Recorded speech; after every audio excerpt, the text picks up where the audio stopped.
Hey you guys, welcome to my channel. It's your girl, Kimberly K. K with two Y's, Fantastic Creations. I would like to say hello and welcome to all my fantastics. If you are not a subscriber of my channel, please go ahead, you guys, hit subscribe and become a fantastic. I will greatly appreciate it. Also, hit the notification bell so you can be notified each and every time I do an upload. So hello and welcome, you guys. So today I came on here, you guys, to do a little motivational. Today is Friday, and I want to put some little motivational out there. Today we're going to talk about relationships, being in a marriage or being in a long-term relationship, whatever it is that you may be in.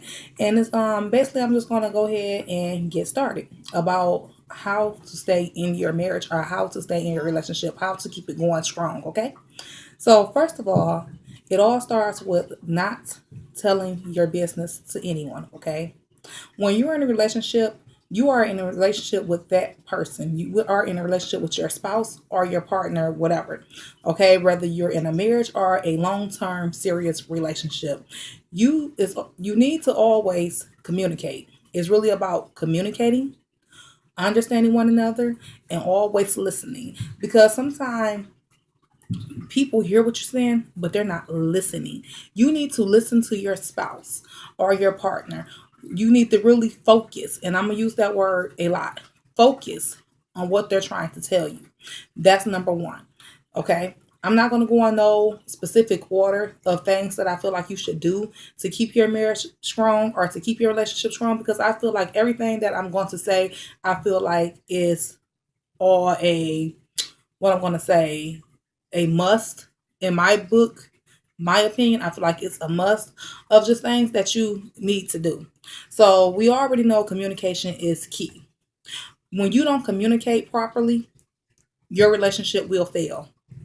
It will fail because you have to understand where your spouse is coming from. You have to understand what your spouse is trying to tell you. You have to communicate. It's always about communication, but it's also about, if you are in a married relationship and you up there and you're trying to get advice from this person, that person, you over there asking your Uncle Tommy, your Auntie Susan, Billy down the street, Lily around the corner, Dee Dee up the street.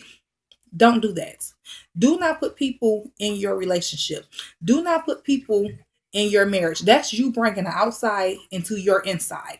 You don't need to do that. When you have a problem going on with the person you with, it needs to be discussed between you, just you two, in your household.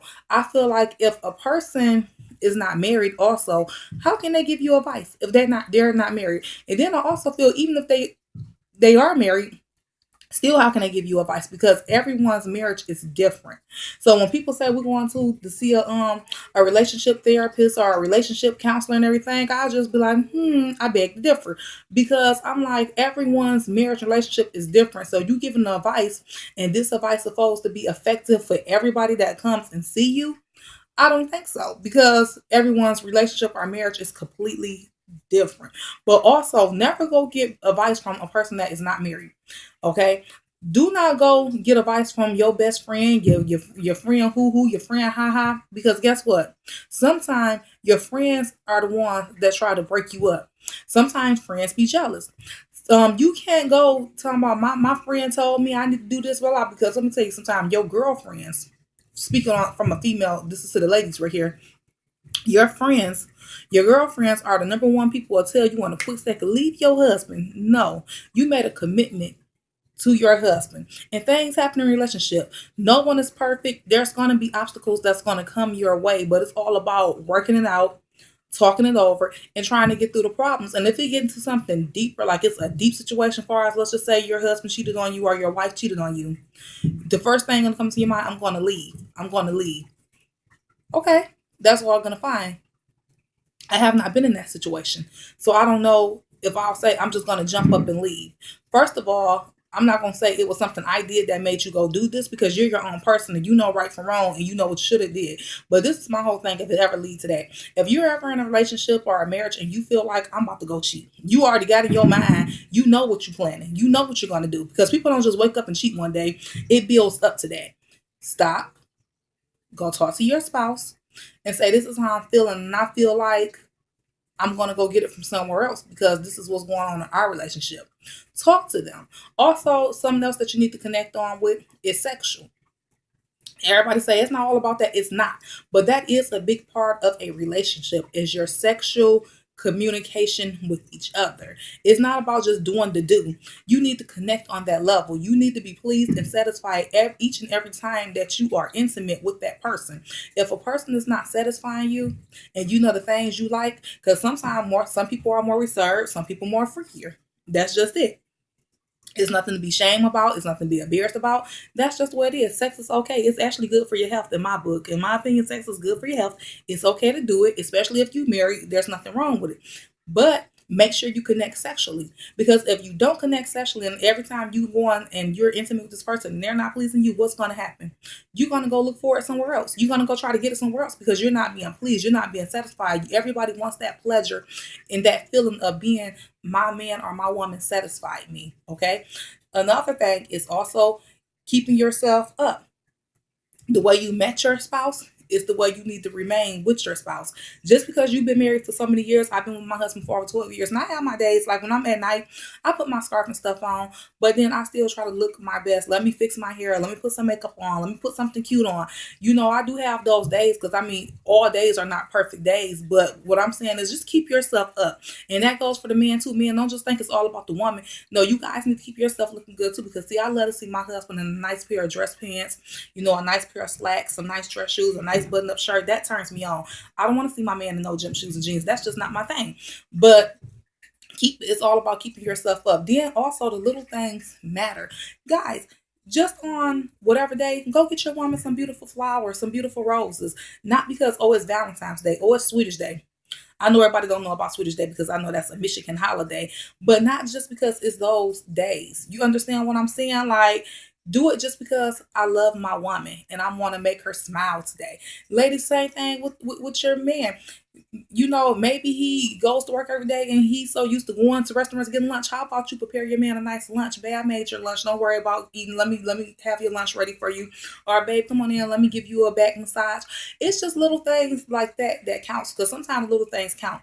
Also, I say keep your relationship alive. I say things to do to keep your relationship alive. Far as you can role play. If you never did that before, that'll really bring the spice. Go role play. Meet up in the bar, act like you don't know each other. Both of you guys looking good and role play. Another way to keep your relationship alive is date nights. You have to have date nights, especially if you have children.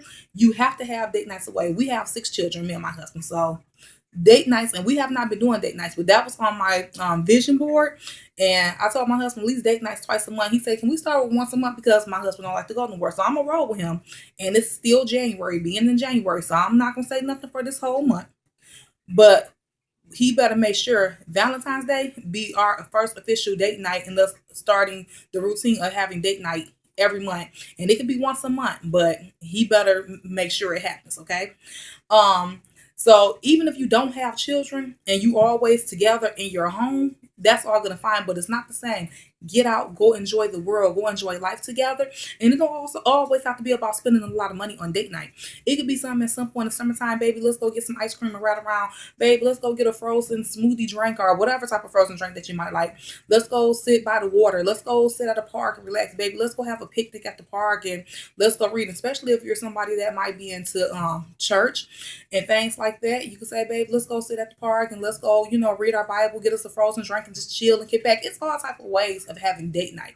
But the number one thing I'm going to say in a relationship is communication, because when you fail to communicate, you have a problem. Me and my husband went through a year of not communicating, and our marriage was on the rocks because we were not communicating at all. And then it was always, I'm right, I'm right, I'm right, I'm right. The person never say they're wrong. Everybody always think they're right. But sometimes you have to stop, listen, and focus. You have to focus. I always tell people you have to focus. About focus. Focus is a key word. Because when you focus, you're paying attention, you understanding, you learning, and also have an open book policy. Your spouse should be able to come tell you anything. There should not be nothing that your spouse can't tell you.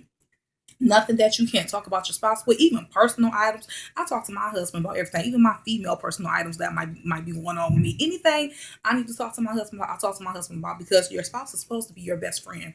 It's not Becky around the corner. It's not Tommy up the street. It's not Andre over that way, Dee Dee this way. It's like it's all about who's your who's your your best friend. Your husband should be your best friend. Why did I just say Andre?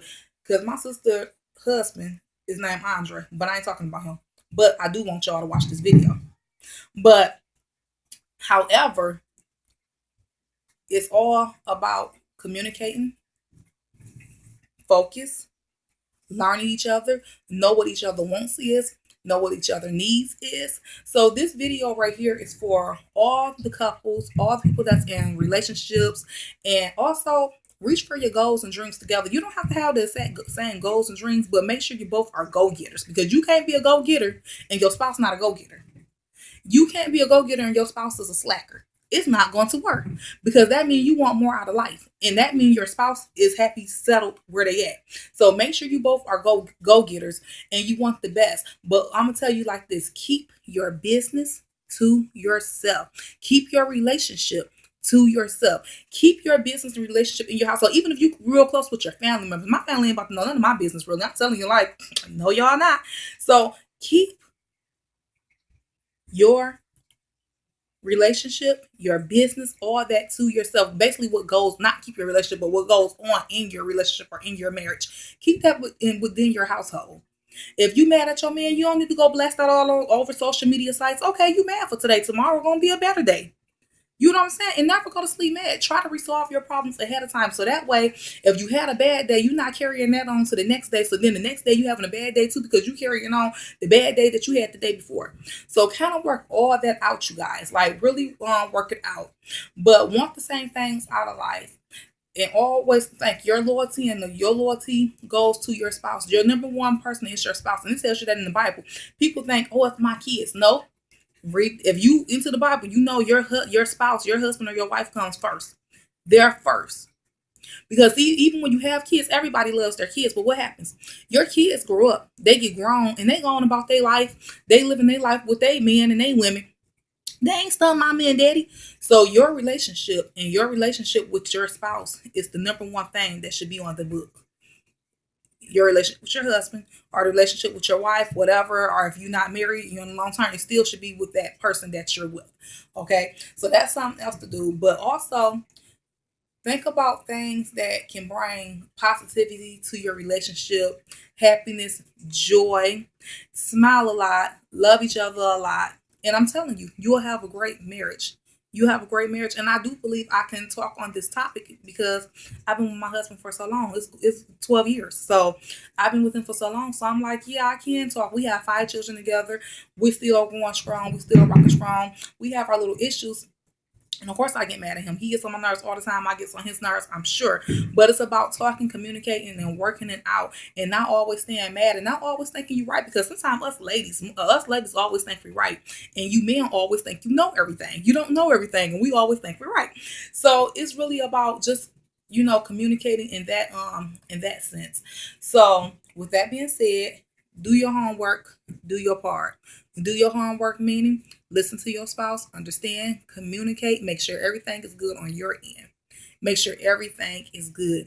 Don't do anything that's going to come in and abrupt your relationship, your household. Okay? So this was your girl, Kimberly K. This was my opinion and my advice just on staying in a healthy marriage or a healthy long-term relationship. Please like, comment, and subscribe. And if you're not subscribed to my channel, please stop right now, hit the subscribe, and please become a fantastic. Hit the notification bell so you can be notified each and every time I do an upload. Thank you for watching, and please stay tuned for my next upload, you guys. Everyone have an awesome, blessed day. So on all bad negativity out your zone area, stay lifted, stay blessed, baby. And once again, you got to focus. You got to focus, okay? Make sure you always focused. Bye, you guys, and happy Friday.